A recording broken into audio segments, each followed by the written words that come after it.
Hello আমার সকল বন্ধুরা, শুভ দুপুর। চলে আসছি রোজগের মতো আজও আপনাদের সঙ্গে গল্প কথায় স্বাদে গন্ধে ভরা রান্না নিয়ে। তো দেখুন, রোজই আমার এই যে রান্নার উনান গ্যাসের, তো এই যে আজও বসিয়ে দিয়েছি কড়াই। আর কড়াইটা বেশ একটু তেতে গেছে, একটু লালও হয়ে গেল ভিতরে। আর আজকে আমি রান্না করছি খুবই কম, দুটো রান্না করব, আর সময়ও হাতে খুব কম রয়েছে। তো আমার গুরুজনদের জানাচ্ছি আমার অন্তর থেকে শ্রদ্ধা প্রণাম, আর ছোটদের জন্য অনেক অনেক ভালোবাসা। কাছে দূরে যে যেখান থেকেই আমার ভিডিওগুলো দেখছেন খুবই ভালো লাগছে, সকলকে অসংখ্য ধন্যবাদ। আর একজন দিদি আমাকে আসাম থেকে কমেন্টস করেছেন যে আমি আসাম থেকে দেখছি আপনার ভিডিওগুলো দিদি, আমার খুব ভালো লাগছে, আমি আপনার সমস্ত ভিডিওগুলো দেখছি, আপনি এইভাবেই ভিডিও দিতে থাকবেন, বানাতে থাকবেন, আমার খুবই ভালো লাগছে। তো উনি রোজই দেখছে এবং কমেন্টস করছে, তো তাকে আমি জানাচ্ছি অসংখ্য ধন্যবাদ দিদি, সঙ্গে থাকবেন আর এইভাবে আমাকে উৎসাহ দিয়ে এগিয়ে নিয়ে চলবেন। তো এই যে আজকে রান্না করছি দেখুন, মাছ এই যে নিয়ে নিয়েছি 5 পিস মাছ। আজকের মাছগুলো খুবই অসাধারণ, মাছের পিচ। তো এরকম মাছ সবসময় পাওয়া যায় না, এটা সাগরের মাছ, একদম টাটকা। দেখুন একদম চকচক করছে মাছ। তো এটার নাম হচ্ছে কি বললো ছেলে নাম মাছের, টোনা মাছ। সব মাছের নাম মনে রাখতে পারি না, বিভিন্ন ধরনের মাছ থাকে। তো তো এটা হচ্ছে টোনা মাছ। তো টোনা মাছের এটা পিঠের পিচ, আর এটা দেখুন এটা হচ্ছে নিচের দিকের পেটের পিচ।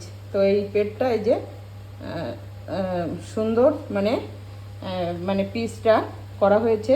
আর আজকে একটু আমি এরকম বড় বড়ই পিস নিয়ে নিয়েছি, কেন কি এই মাছটা ভাজা দুর্দান্ত লাগে খেতে। তো ছেলে বলেছে মা এগুলো মাছগুলো এইভাবেই ভাজা করবে, ছোট করতে হবে না, কেন কি এত বড় মাছ আমাদের ঘরে সবসময় খাওয়া হয় না। তো দিয়ে দিচ্ছি তেলের মধ্যে দেখুন মাছ।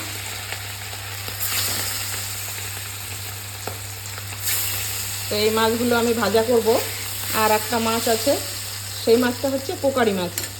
তো এটাকে কি পোকারি বলে বললো জানি। তো সেই মাছটা দিয়ে রান্না করব তরকারি, আর এই মাছটা আমি করব ভাজা। তো সাইজটা অনেকই বড়, তাই আমি 3টে পিস দিয়ে দিলাম, 3টে পিস দিয়ে ভেজে নেব, তারপরে বাকি মাছটা দেব। তো সঙ্গে থাকুন, দেখতে থাকুন। আর এখানে দেখুন করে নিয়েছি ভাতটাও হয়ে গেছে। তো বাকি রান্না থাকছে আপনাদের সঙ্গে, সঙ্গে থাকুন। তো দেখুন বন্ধুরা, দেখতে দেখতে খুব সুন্দর একদম লাল লাল করে ভাজা হয়ে গেছে মাছগুলো। এখন আমি এই মাছটা নামিয়ে নেব, তারপরে বাকি আর 2 পিস মাছ আছে, এই দুটো ভাজা করে নেব। তারপরে আমি এটার সঙ্গে কিছু মশলা অ্যাড করে এই মাছটা আমি ভাজাই রাখবো, কেন কি এই মাছটা ভাজা খেতে খুব ভালো লাগে। রসাটাও ভালো লাগে, কিন্তু রসার থেকে ভাজাটাই বেস্ট। তো ছেলেও এরকম একটু বড় বড় পিস বেশ লাল লাল একটু মশলা দিয়ে ভাজাটা পছন্দ করে, তো আজকে সেইভাবেই ভাজা করব। তো দেখুন বাকি মাছগুলো আমি দিয়ে দিয়েছি, সুন্দর করে ভাজা করে নিচ্ছি। আর একটা করব মাছের তরকারি, এই যে মূলো, দেখুন মূলো আর আলু আমি কেটে নিয়েছি। তো এই যে এইভাবে মূলোর সাইজটা করে কেটেছি। আর একটা দুটো আমি মূলোর যে ডাঁটাটা ওটাও দিয়ে দিয়েছি, এটা খুব ভালো লাগে আমার। আর সঙ্গে দিয়ে দিয়েছি এই যে আলু কেটে এইভাবে। তো আলু আর মূলোর সঙ্গে মাছ দিয়ে তরকারি করব। আর এখানে কড়াইতে আবার আমি তেল দিয়ে দিয়েছি। এখানে কিছু আমি এই যে কলা কেটে নিয়েছি, কলা ভাজা করব। কলা ভাজাটাও খুবই ভালো লাগে। তো একসঙ্গে আমি ঢেলে দিলাম সমস্ত কলাটা। এটাও বেশ সুন্দর করে একটু লাল লাল করে ভেজে একটু মশলা দিয়ে নামিয়ে নেব।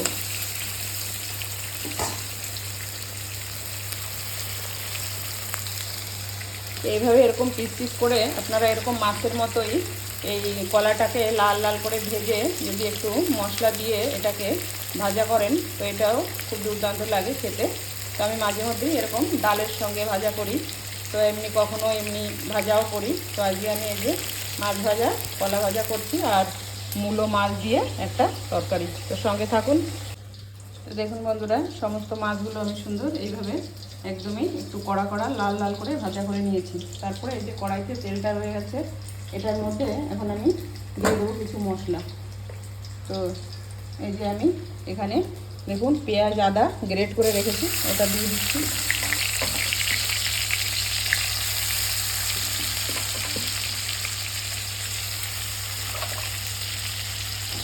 এটাকে এখন আমি খুব সুন্দর করে ভাজা করে নেব।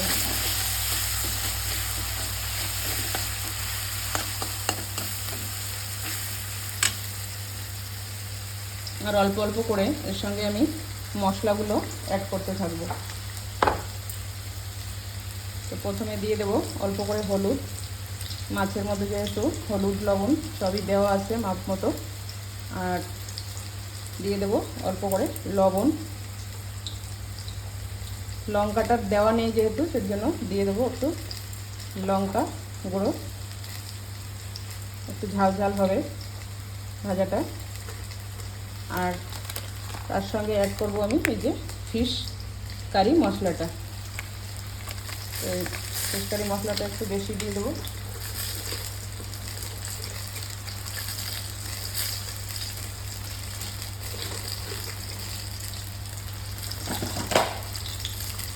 আর দিয়ে দেবো একটু এই যে পেপার পাউডার অল্প করে।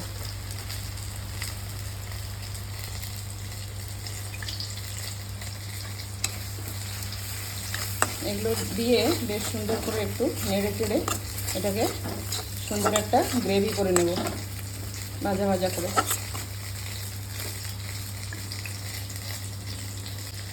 তারপরে দিয়ে দেবো এর মধ্যে হালকা একটু জল, গ্রেভিটা সুন্দরভাবে হওয়ার জন্য।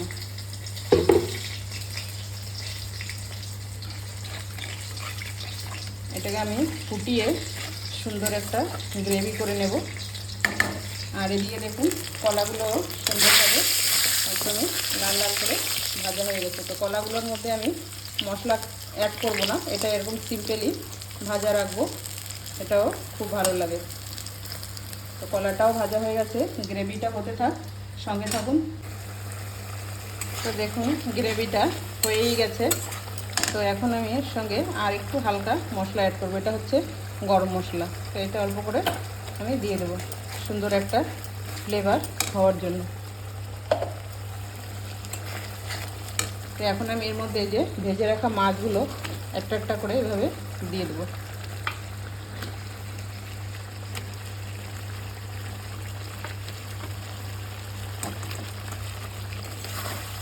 এখন আমি এইভাবে মশলাগুলো সমস্ত মাছের গায়ে সুন্দর করে লাগিয়ে নেব।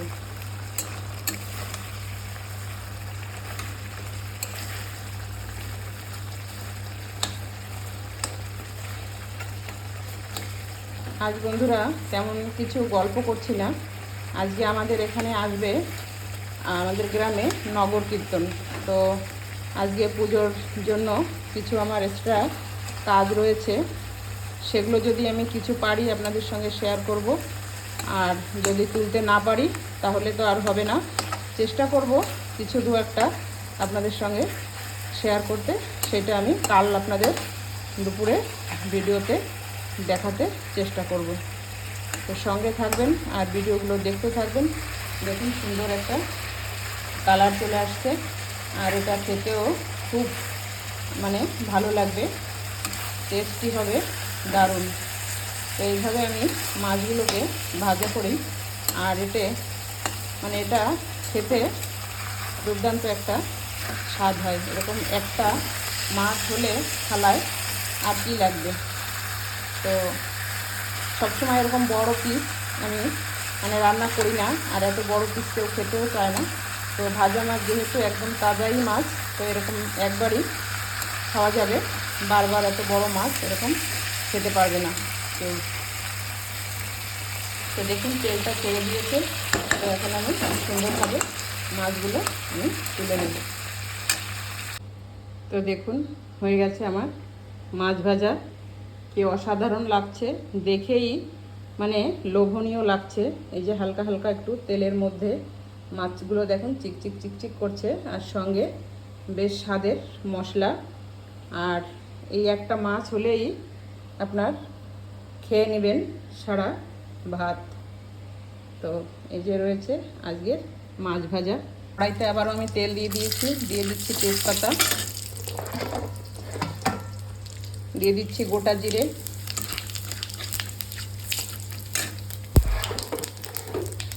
আর রান্নার জন্য কেটে রাখা মূলো আর আলু।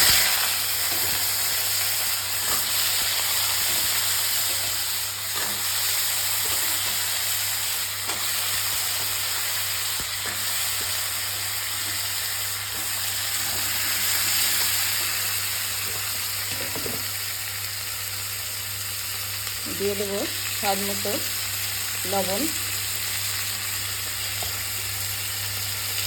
দিয়ে দেবো স্বাদ মতো হলুদ।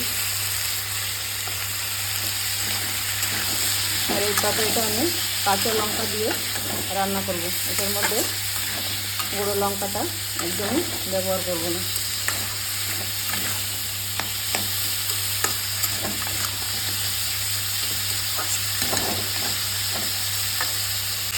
দেখুন সুন্দর করে ভাজা করে নিয়েছি মূলো আলু। এবার দিয়ে দিচ্ছি ঝোলের জন্য জল।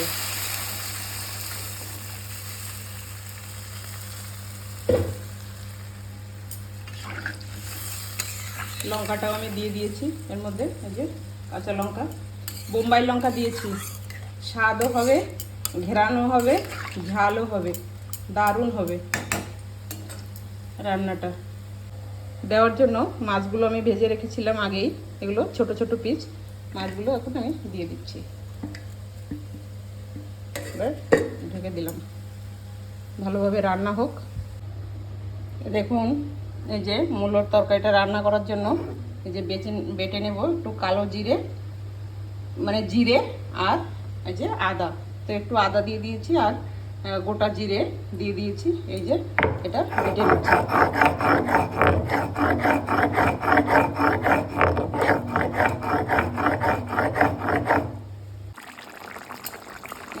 দেখুন হয়ে গেছে আমার মূলো আর মাছ দিয়ে আলু দিয়ে রান্না তরকারি।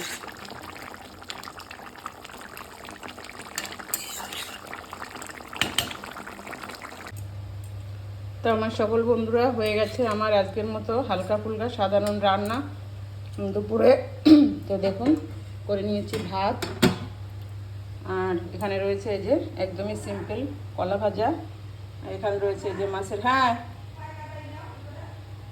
মাছের মানে ভাজা মশলা করা, আর এই যে মূলো আলু মাছ দিয়ে তরকারি তো রান্না হয়ে গেছে। বন্ধুরা আজকে এ পর্যন্ত, আজকে আর কিছু আপনাদের সঙ্গে করছি না। তো সকালে ভালো থাকুন, সুস্থ থাকুন, সঙ্গে থাকুন। তো বন্ধুরা রান্না বান্না সমস্ত কমপ্লিট। এই যে ভাত রান্না করেছি, দেখুন আপনাদের সঙ্গে তো মাছটা আমি কিভাবে বানালাম শেয়ার করেছি। এইভাবে আপনারা মাছ বানিয়ে মাছের মশলা মানে মাছ ভাজাই, মানে মশলা দিয়ে ভাজা, এরকম একদিন করে খেয়ে দেখবেন। তো আমি লাস্টে যে একটু জল মিলিয়ে মশলাটা করেছি, ওটাতে কি হয় মাছটা একদমই এরকম সফট থাকবে, মানে কড়কড়ে হবে না। যেহেতু লাল অনেকটা করে ভাজা করেছি, আর এইভাবে ভাজা করলে মাছটার মধ্যে একটু মানে রসালো ভাব থাকে। তারপরে করে নিয়েছি এই যে কলা ভাজা, মূলো দিয়ে মাছ দিয়ে তরকারি। আর এটা আমি রান্নাটা আপনাদের সঙ্গে শেয়ার করিনি, এইমাত্রই এটা রান্না করে নামালাম। এটা হচ্ছে একটা পাখির মাংস, এটাকে ডাক পাখি বলে। তো একটা পাখি পেয়েছিল শাশুড়ি মা, জানি না কোথায় কিভাবে এই পাখিটা এনে দিয়েছে সুন্দর করে কেটে। এটা আমি রান্না করেছি। আমার শাশুড়ি মায়ের পাখির মাংস খুব পছন্দ, উনি অন্য কোনো মাংস খায় না। আর এই যে অল্প কিছু চিংড়ি মাছ পেয়েছিল, এটাও আমি এই যে পেঁয়াজ দিয়ে লঙ্কা দিয়ে ভাজা করে নিয়েছি। তো আজকে দুপুরের জন্য এই যে এটুকু খাবার। আর আজকে বাড়িতে একটু লোকও কম আছে, বৌমাও বাড়িতে নেই, ওর একটা কাজের জন্য ও সিটিতে গেছে। তো এই যে হচ্ছে রান্নাবান্না। তো আজকে আমার আরও অনেক কাজ রয়েছে, তো আমি এখন বেরিয়ে যাব রান্নাঘর থেকে। বাকি সারাদিন আর কি করব আপনাদের সঙ্গে কিছু কিছু তুলে ধরবো। তো সকলে ভালো থাকবেন, সুস্থ থাকবেন, আর এরকম স্বাদের রান্নাবান্না দেখার জন্য সঙ্গে থাকবেন। যদি ভালো লাগে অবশ্যই একটি লাইক করে চ্যানেলটিকে সাবস্ক্রাইব করে পাশে থাকবেন। আর যদি কিছু বলার আপনাদের মনে ইচ্ছা থাকে বিনা দ্বিধায় লিখে পোস্ট করে কমেন্টসে জানাবেন। তো টাটা বন্ধুরা।